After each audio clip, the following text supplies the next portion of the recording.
Ibu. Ibu rumangsa bunga. Jalaran kang slira wis bingar penggalinge. Mula saka kuwi mumpung pepak ander para nayaka praja enggala pareng dawuh nggih. Inggih Ibu, ngestakaken dawuh. Nanging kula kepengin nayaka dalah Sentana Majapahit atur pelapuran langkung rumiyin Ibu. Oh, kaya ngono nggih. Inggih Ibu. Coba ingsun kepengin midhangetake mungguh kahananing Praja Majapahit. Sinuwun kepareng matur. Sak sampunipun Patih Gajamada seda, palenggan Patih Amangkubumi komplak. Pramila wonten kepareng dalem ingkang sinuwun miji salah satunggaling nayaka Praja Majapahit minangka Patih Amangkubumi. Sinuwun keparenga kula nyambet aturipun Nyai Luyung. Hei, Luyung. Anggonmu matur ing ngarsa dalem kudu gawe watonan. Aja mung waton matur. Yen pancen Gusti Patih Gajamada seda, apa buktine? Nyatane geger ing Majapahit Patih Gajamada ra katon irunge. Cetha, Patih Gajamada wis mati. Yen pancen Gusti Patih seda, endi layone? Yen pancen dipethak, ana ngendi panggone? Kowe kuwi prawira sing jubluk. Kok isih takon layon, petak apa? Priye? Yen tak rungokake pindhaning kongkang manungkung sakjroning leng. Pareng matur sinuwun. Leres aturipun Luyung Patih Gajamada sampun gothangaken pisowanan agung. Kula ingkang sowan sinuwun. Paman Patih Gajamada.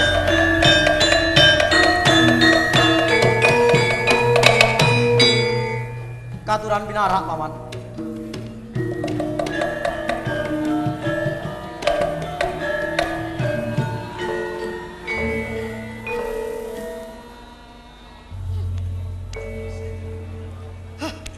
Pripun yen wonten kedadosan kados mekaten niki? Ingkang lepat niku kula napa sampean Luyung? Cetha, Patih Gajamada kuwi wong licik, wong jereh, kang wedi ing getih. Geger Majapahit rawani ngetokake irunge babar pisan. Yo, Nyai. Neng Majapahit lagi arep tentrem, malah ngetok maneh. Demet. Yo, bener kandhamu Nyai. Yen Patih Gajamada kaya demit. Cat katon, cat ora. Ora jumbuh karo sumpahe ana sak ngarepe gapura Wilwatikta. Patih Gajamada mbiyen nate kondhang lan ana unen-unen. Wong prawira mati labuh negara. Nanging saiki prawira ninggalake praja. Nyuwun sewu sinuwun. Kepareng kula badhe pawangsulan aturipun Jabung Tarewes. Iya, Paman. Jabung Tarewes. Apa? Ya gene kowe wani ngluputake aku. Kanthi dasar apa? Dasare kasunyatan. Sing mbok karepake kepriye? Majapahit geger. Akeh raman sing arep ngrubuhake praja Majapahit. Endi Gajamada? Cetha, wong miris maras wedi weruh marang muncrating marus.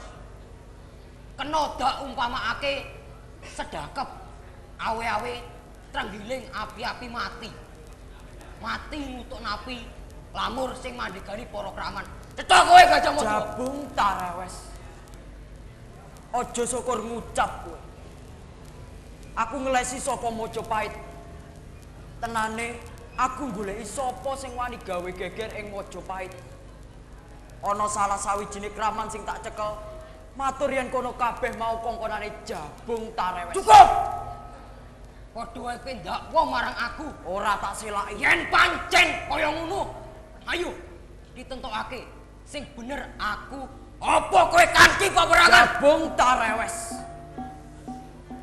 Delangap-delangap ucapmu, nyemprot-nyemprot idumu ana ngersa dalem.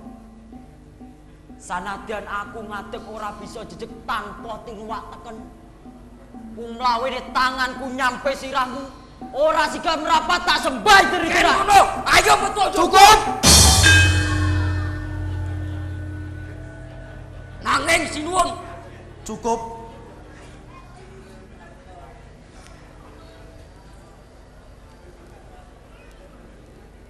Jabung tarewes. inggih sinuwun. Coba ngelingono nalika gegere Majapahit sing dipandhegani dene Rakuti. Omben sing diwenehi daru beksi dene Ratanca sadurunge mbok ombe dumadakan gelas pecah. Mergo ana klebate pusaka. Kowe ngerti nalika kae pusakane sapa? Menika pusakanipun Kanjeng Ratu Tribana Tunggadewi. Tutu Jabung tarewes. Lajeng sinten? Kakang Patih Gajah Mada sing aweh pitulungan marang kowe Jabung tarewes. Duh Gusti Patih Gajah Mada. Kula nyuwun pangaksami. Dene kula sampun kumuwantun dhateng panjenengan. Pidana menapa ingkang kedah kula tampi. Kula sendika dawuh nglampahi. Iya. Yen mengkono saiki kepriye? Sumpah prasetyamu tumrap Raja Majapahit. Pejah gesang kula namung derek ngersa dalem. Sinuwun Prabu Hayam Wuruk.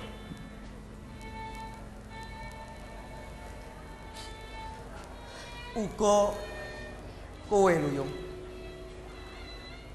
Inggih sinuwun. Aja gampang kowe ngluputake Paman Patih Gajah Mada. Coba ngelingono nalika geger ing gugure Paman Jayanegara.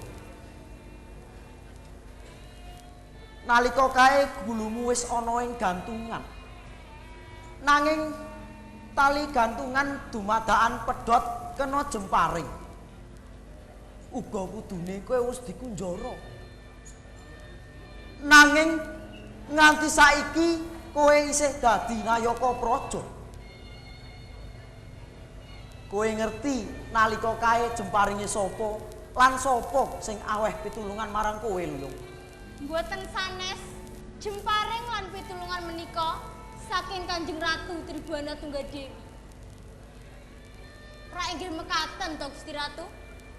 Tutu aku sing mitulungi kowe Luyung. Lajeng sinten? Ana pawongan sing kepengin ngrukunake Trahken Umang lan Trahken Dedes sing nate prasetya sumpah palapa yaiku Kakang Patih Gajah Mada Luyung. Duh Gusti Kakang ya jagat. Kula nyuwun pangaksami. Gusti Patih Gajah Mada. Kula nyuwun pangapunten. Iya. Luyung, Inggih sinuwun. yen mengkono saiki tak antep kepriye? Sumpah prasetyamu tumrap Raja Majapahit Luyung. Sisanipun gesang kula tansah kula aktekaken dhateng ngersa dalem ingkang sinuwun. Iya. Yen mengkono tak jaluk aja padha bentak sirah. Padudon lan rebut deg. Coba kae sawangen isih akeh para kawula kang nandhang kasangsayan lan ngrekoso panguripane. Uga ninggalake marang jati dirining bangsa. Mula kanggo njejegake pamerintahan lan kanggo kemakmurane para kawula kabeh. Dina iki ingsun arsa nibakake sabda pamungkas.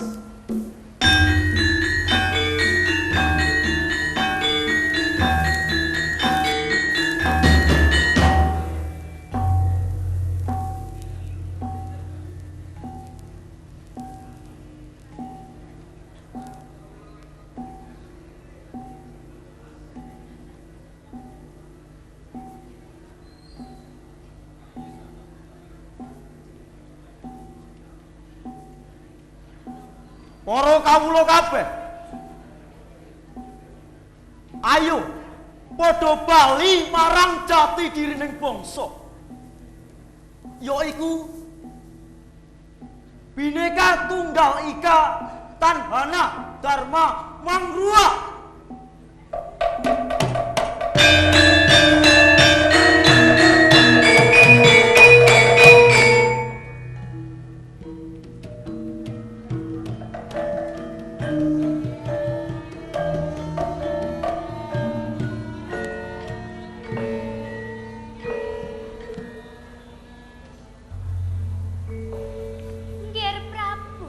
Inggih, Ibu. Kanggo srana ngrancakake bali menyang jati diri Bhinneka Tunggal Ika Tanhana Dharma Mangrua. Gandeng iki wis ngepasi 12 taun.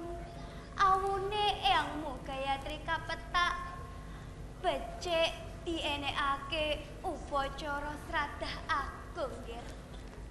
Duh, Ibu.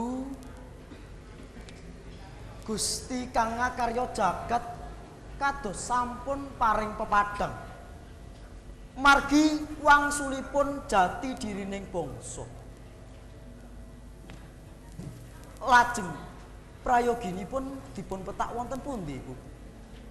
Coba ngelingono, nggih. Leluhurmu Eyang Canggah Ken Arok rikala perang tanding karo Prabu Dandang Gendhis antuk piwulang agung babakan olah kaprajan. Iku panggonane ana ing tlatah ngendi, nggih? Menika wonten Brang Kidul, Ibu. Bener, nggih. Ibu uga nate antuk pitulungan, nggih. Rak inggih mekaten to, Bapak? Inggih, Gusti Putri. Kejaba akeh pitulungan kang agung ing Brang Kidul. Ing kono uga akeh piwulang agung. Piwulangan awujud cakrawala Mandala Jawa saka sisih kulon. Sabanjure dening Eyangmu Gayatri ing tlatah Gua Pasir dijembarake dadi piwulangan Bhinneka Tunggal Ika Tanhana Dharma Mangrua.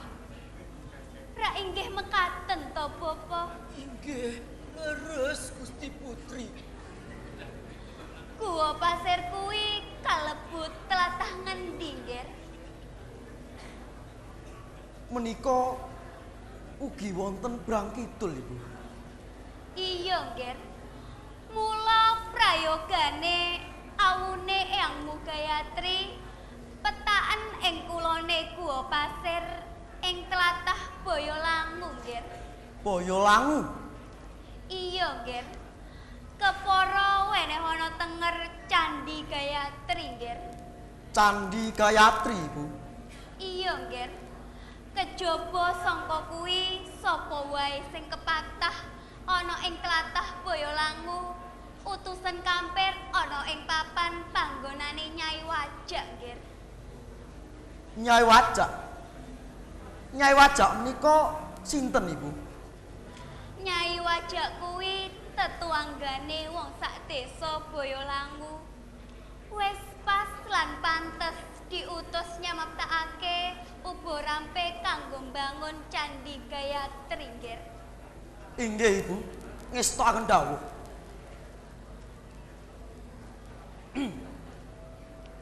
Pawan Patih Kacamata.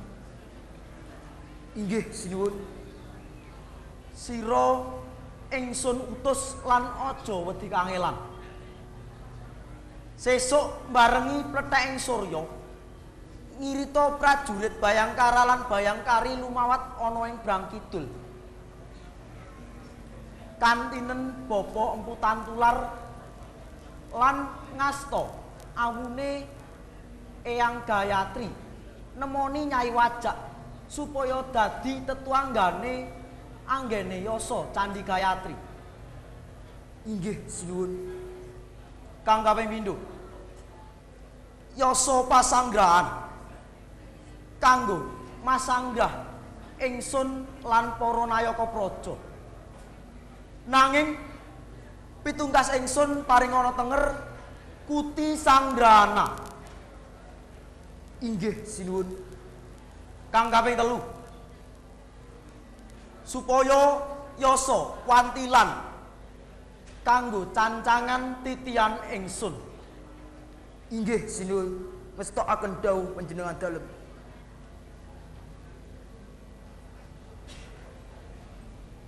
Pisowanan kena dibubarake.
Gedhe gegayuhanmu munggu ing jati dirine bangsa.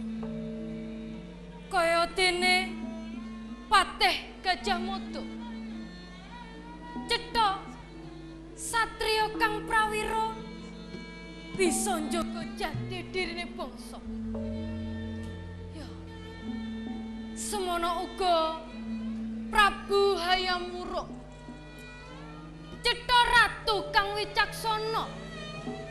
Senadyan negara gonjang ganjing isih bisa njejegake jati diri bangsa kanthi sabda pamungkas. Sabda pamungkas menika kang awujud Bhinneka Tunggal Ika Tanhana Dharma Mangruwa nganti besok lan saklawas-lawase. Yo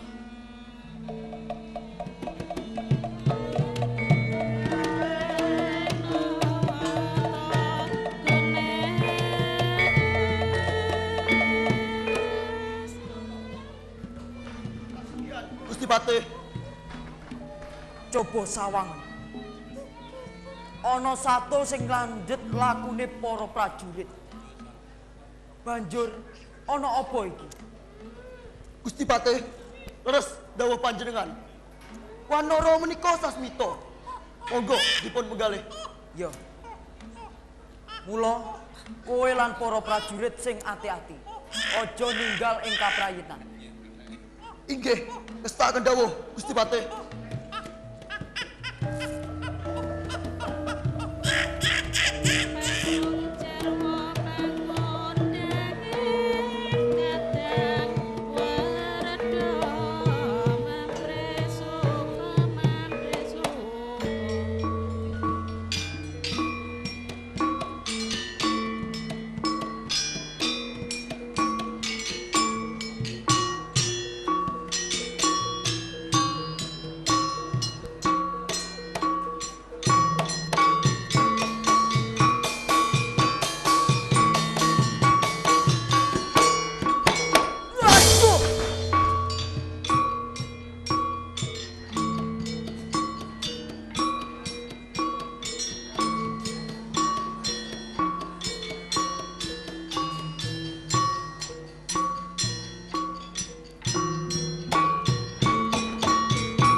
Inggih. Wonten wigatos menapa panjenengan rawuh ing papan mriku? Panjenengan keteteran perangkawan ing palagan.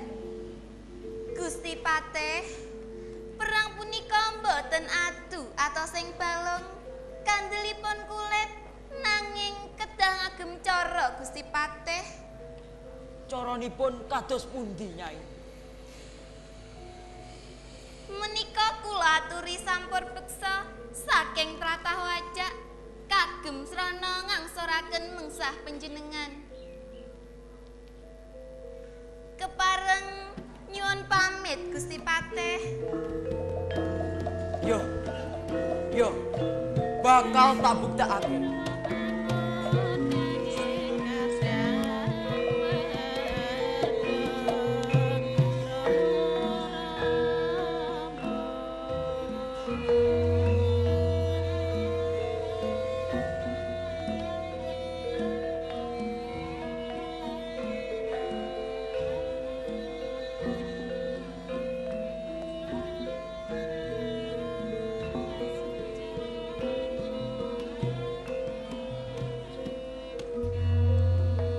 Wus pinaringan sampur piranti beksa Sang Patih Gajah Mada. Beksa tegese kebak marang cipta, budi, kersa lan rasa. Ngadeg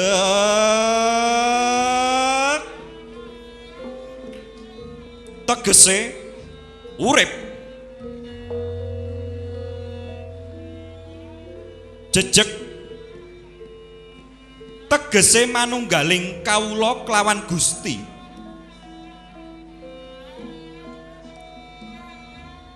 Madhep tegese wis datan mayang mentoleh marang saliring kahanan.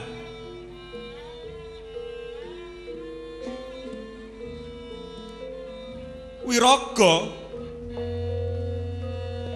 tegese ngobahake pirantining raga nenggih asta jangga klawan mustaka. Wirama tegese nut wiramaning gending.